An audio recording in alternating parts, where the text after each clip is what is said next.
Bonjour, je suis Maureen, votre professeure de littérature DigiSchool. Aujourd'hui, nous allons nous intéresser à Hernani et plus particulièrement au personnage de Donia Sol. Pour commencer à parler de Donia Sol, on pourrait s'intéresser au sous-titre de la pièce, qui est Tres para una, donc 3 pour 1.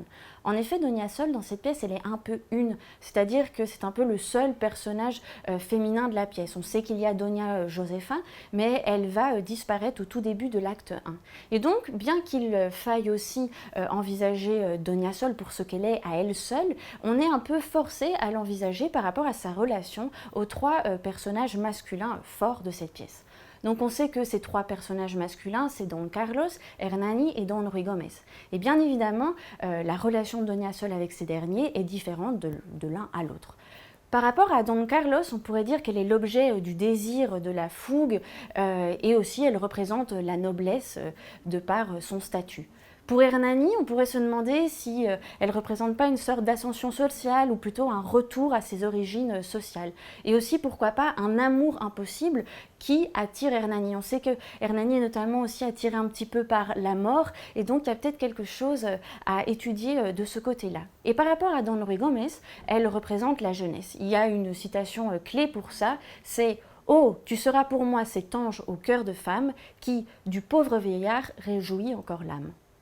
Mais au-delà de la flamme et de la fougue espagnole, Donia Sol, c'est aussi, comme le dit son nom, le soleil, celle qui illumine, qui veut peut-être éclairer les trajectoires des personnages, qui veut les amener à se dégager des ténèbres, des valeurs mortifères, de ces serments qu'ils ont faits et qui sont plutôt liés au passé. D'ailleurs, elle dit « Que m'importent tous vos autres serments ?» Le serment qui l'importe à elle, c'est l'amour, et elle va lutter pour cet amour jusqu'au bout. Elle dira à son oncle « Pitié, vous me tuez mon oncle en le touchant ». Donc elle montre bien qu'elle ira jusqu'au bout pour Hernani. D'ailleurs, à un moment, elle dit qu'elle va défendre Hernani comme une tigresse. Mais une fois qu'elle voit que ça ne fonctionne pas d'être hostile vis-à-vis de Don Ruy Gomez, elle va le supplier. Et donc là, on voit vraiment, comme je le disais, que Donia Sol, c'est l'union des contraires. Et donc, bien évidemment, cela, c'est un petit peu difficile à comprendre pour le théâtre de 1830, le fait qu'elle se dégage du type du théâtre, d'un type de personnage particulier.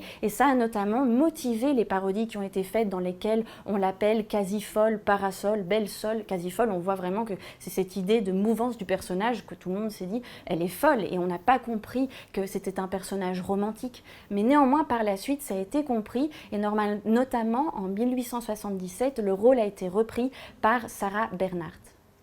Nous venons d'étudier le personnage de Donia Sol. Je vous invite à voir la vidéo que nous avons réalisée sur celui de Don Ruy Gomez.